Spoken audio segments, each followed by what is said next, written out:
on John 17b, and then we go back to 17, John 17, and then 17b, we go back to 17a. It says, your word, O Lord, is truth. Consecrate us in the truth. Okay? And that I wanted to read it to you guys, because I know this reading is, it says, greetings to Paul.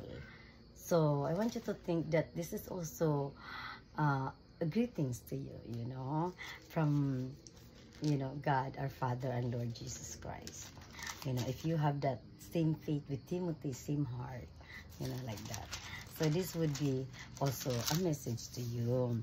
And then when we go to Timothy 12:14, it says, glory to God for His grace. Okay, remember, we are saved by grace. Okay, let's go ahead. And I thank Christ Jesus our Lord, who has enabled me, because He counted me faithful, putting me into a ministry, although I was formerly a blasphemer, a persecutor, and an insolent man. But I obtained mercy because I did it ignorantly in unbelief. And the grace of our Lord was exceedingly abundant with faith and love which are in Christ Jesus. The word of the Lord. Thanks be to God. See, that's why I want you guys to remember John 17:17b, and then 17a, your word, O Lord, is truth. Consecrate us in the truth. Okay, in the truth. Because the Lord Jesus is the truth, the way, and the life. And so if we continue to read the gospel today on Luke 6:39 to 42, the Lord here is telling us of a blind person, you know, meaning, you know, you think you have an eye that can see, but really cannot see. You're not able to guide, basically, like that. So let's hear it on Luke 6:39 to 42. Okay, 39 to 42. And here, the Lord has given me wisdom here on this message about, you know, a husband and wife, basically, you know, because a wife is supposed to be a light of home, right? A light of the home. And then she can be a light of the world as well, you know, not just at home.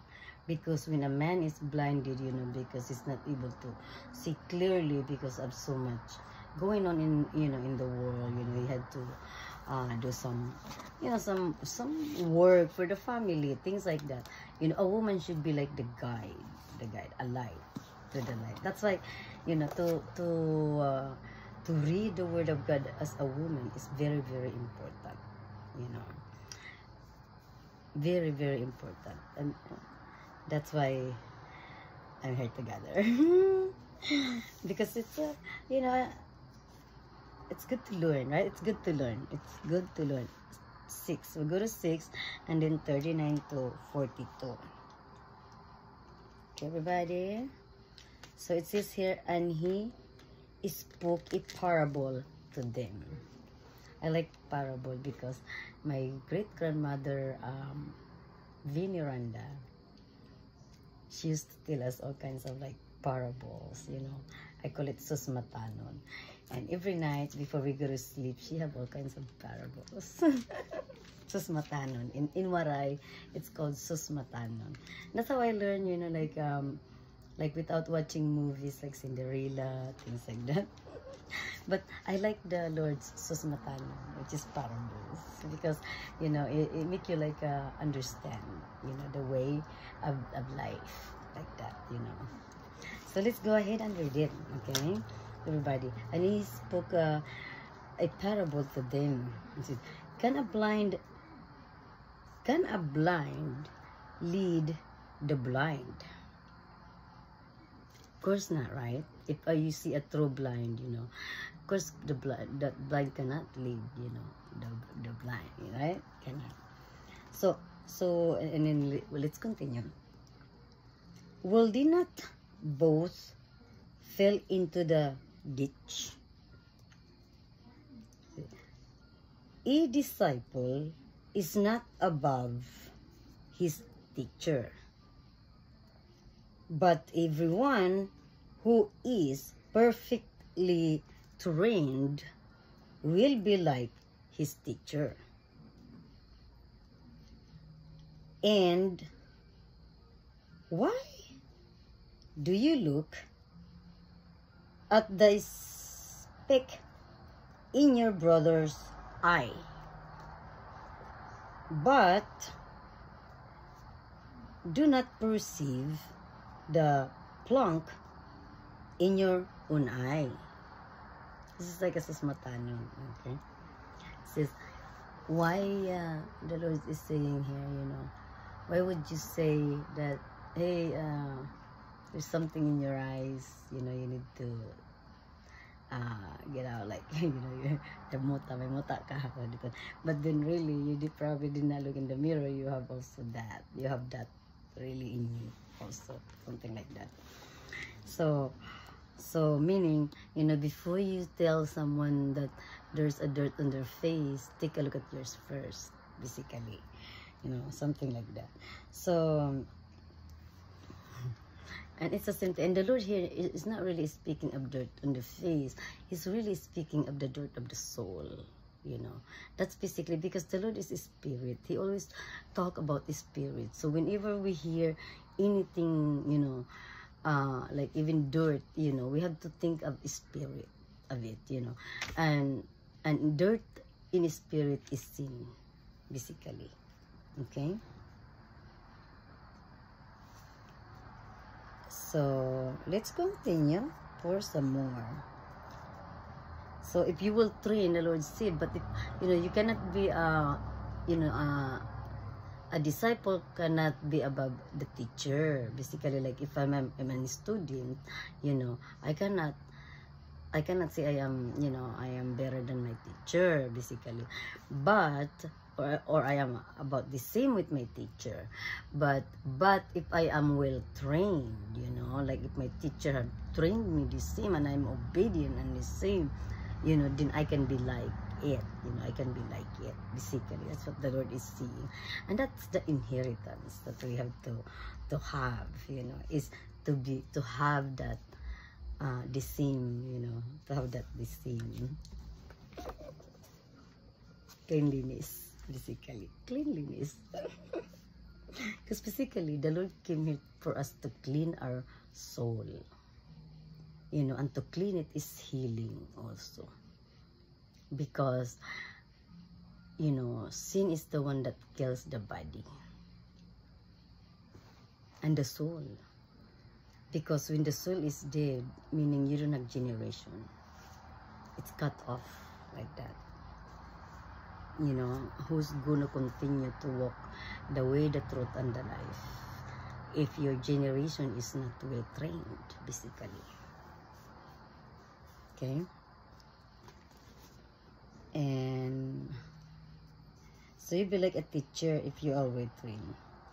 And you cannot, you cannot continue to say your eyes is dirty, when someone else dirty, or that soul is dirty, when in fact maybe our own soul is the one that still need to be clean, because we're the one who's sick, something like that.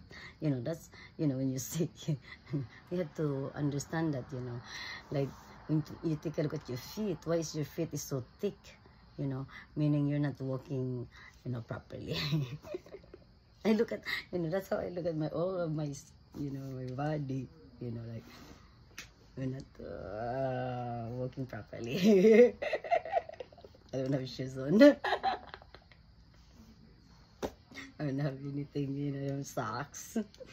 But basically, you need to pay attention, anything that is not good in you, pay attention to the things that we really do. Because, see, we have our feet, how do we use our feet to walk, in the way of the Lord?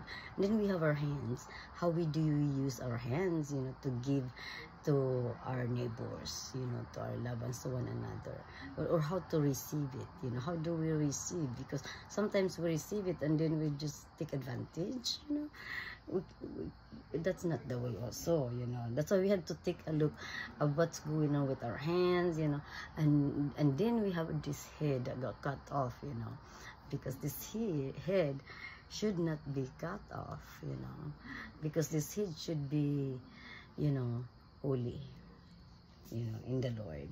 You should, because the mind is included with it, to be clean, with the eyes, the ears, and the mouth, the tongue, because the Lord said anything we put in, you can put anything in, you can even, put anything, but then, what's important is the words that comes out your tongue, basically.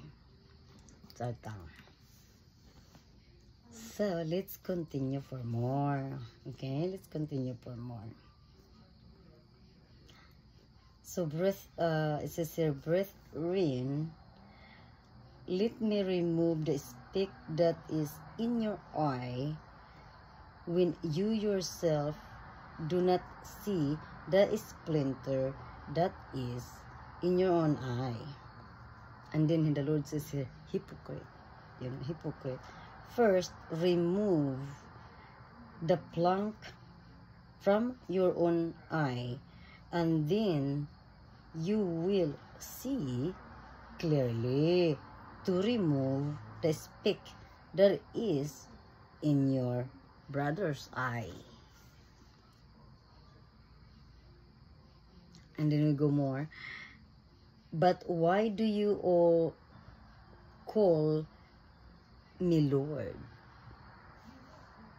Lord, and not do the things which I say? The Lord is saying here, why do you call me Lord, but then you don't follow?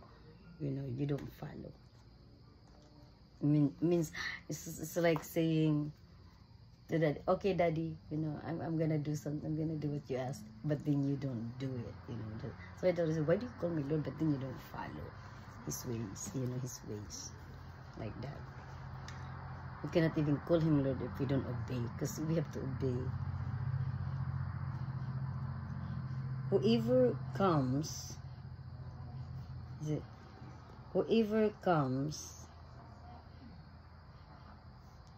to me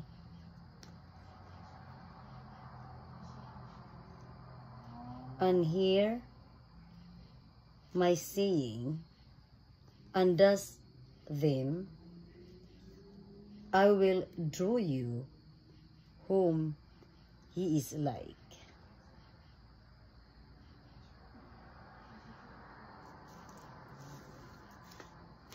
Oh, we went too far.